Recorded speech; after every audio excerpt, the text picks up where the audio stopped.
આગળ સમાચારો તરફ નજર કરીએ તો પાટણ શહેરના સુપ્રસિદ્ધ પંચમુખી અઘોરી બાબા અખાડા હનુમાન મંદિર ખાતે ગુરુવારે બ્રહ્મલીન ગુરુ નર્મદા ગિરિજી મહારાજની 18મી પુણ્યતિથિ ધર્મમય માહોલમાં ઉજવવામાં આવી હતી।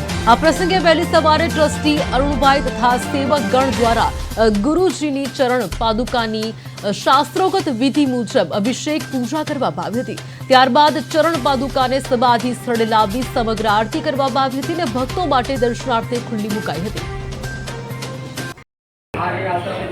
જય ગુરુ મહારાજ મહંત શ્રી નર્મદા ગિરિજી ગુરુ કાશી ગિરિજીની આજે 18મી પુણ્યતિથિ છે। એમના નિર્વાણ દિનને 18 વર્ષ પૂરા થયા છે।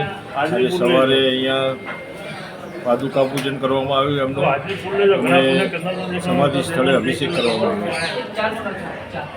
પછી આરતી કરીને બધા જે નાના બાળકો અને પછી બધા દર્શનાર્થીઓ જે અત્યારે આવી રહ્યા છે એ બધાને અહીંયા જમવા માટે રાખ્યા છે। બધાને જમીને જવાનું પ્રસાદ લઈને જવાનું નક્કી કરેલા છે અને ગુરુ મહારાજના આશીર્વાદથી બધું સુખ શાંતિથી ચાલે છે। અઘોરી બાબાની અખાડાની જગ્યાએ 600 વર્ષ